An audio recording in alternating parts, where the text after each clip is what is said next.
நான் வந்துட்டே கேட்குற செய்தியை சொல்லுன்னு சொல்கிறார். ஆஞ்சநேய சுவாமியும் போய் சொல்லிடுறார். பரதன் கிட்ட நடந்த கதை எல்லாத்தையும் சொல்லி இங்கே ஒரு குட்டி ராமாயணம் வரும், என்னன்னா நடந்ததுன்னு சொல்றார் ஆஞ்சநேய சுவாமி. சொன்னதை கேட்டு சந்தோஷப்பட்டார். அப்புறம் அங்கேருந்து ஃப்ளைட்டை திரும்பி பிடிச்சிட்டு அயோத்திக்கு ராமர் வந்தார்னு வால்மீகி வாதமாமகம் மர்க்கட்டம் விலங்கு மத்தோர் சாதி என்று ஒழிநில்லை உகந்து அப்படிங்கிறார் திருமங்கை மன்னன். திருமங்கை ஆழ்வார் இங்க நூத்தனமான ஒரு பாவத்தை சொல்றார். வாத அப்படின்னா வாயுன்னு அர்த்தம். மாமகன் அப்படின்னுடைய மகன் யாரு? ஆஞ்சநேயன்.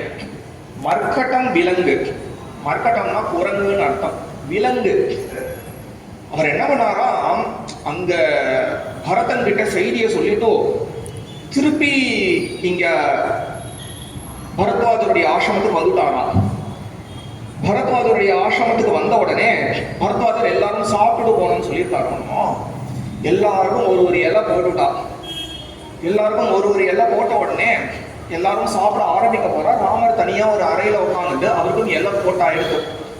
அதற்குள்ள பிரபு பரதன் கிட்ட அந்த செய்தி போயிடுத்தான்னு தெரிஞ்சுக்கணும்னு ஆசைப்படுவாரேன்னு சருன்னு ஓடுற ஆஞ்சநேயர் போய் அவரிடத்துல செய்தி சொல்லலாங்கிறதுக்கு முன்னாடி ராமபிரானுக்கு எல்லை போட்டு சாப்பிட ஆரம்பிக்கிறாங்க.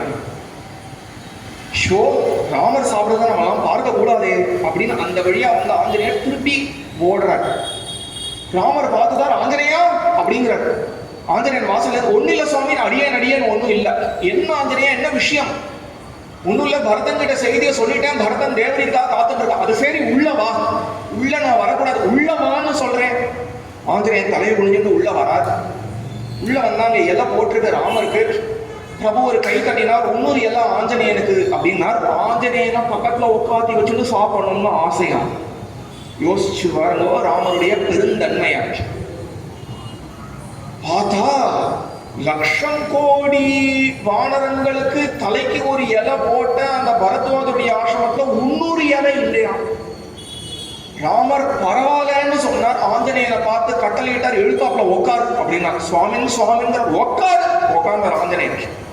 உடனே பிரபு தன்னுடைய கைகள்னால அந்த இலையினுடைய நடுவுல இப்படி தட்டுறாராம். தட்டினா என்ன ஆயிடுனா, இது வரைக்கும் ஒன்னா இருந்த இலை அந்த இலையினுடைய நடுவுல ஒரு முதுகு எலும்பு நமக்கு இருக்கிற மாதிரி ஒரு எலும்பு வந்து கொடுத்தான். இன்னைக்கு இலையில இருக்கு பார்த்தேலா, அது ராமர் ஆரம்பிச்சு வச்சதான். ராமபிரான் உடனே யாரு பரிமாறுறாளோ அவரை பார்த்து சொல்ற, நான் மனுஷியர்கள் சாப்பிடுறதுலாம் இந்த பக்கம் பரிமாறு, அதாவது இலைய 2ஆ வகுத்திருக்கேனே, இந்த பக்கம் பரிமாறு. விலங்குகள் சாப்பிடலாம் அந்த பக்கம் பரிமாறுங்கிற அந்த வழக்கத்துல இன்னைக்கு கூட காய் பச்சடி இதெல்லாம் அந்த பக்கம் பரிமாறுவோம். அன்னம் அரிசி வகைகள் எல்லாமே இந்த பக்கம் பரிமாறுவோம். இது ராமர் ஆரம்பிச்சு வச்சதான்.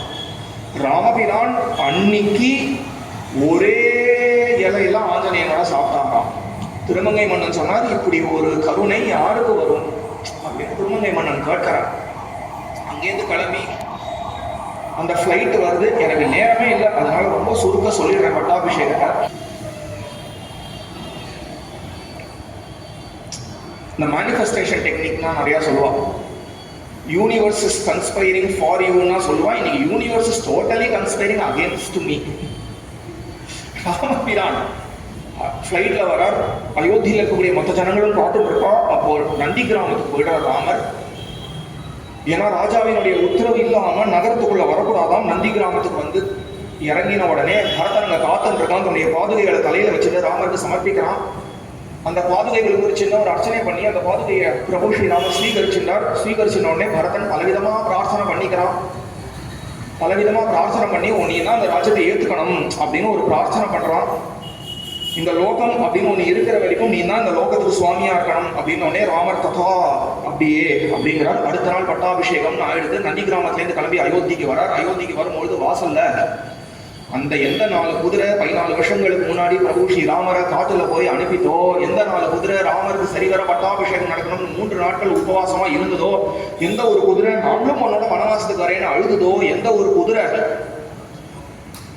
ராமருக்காக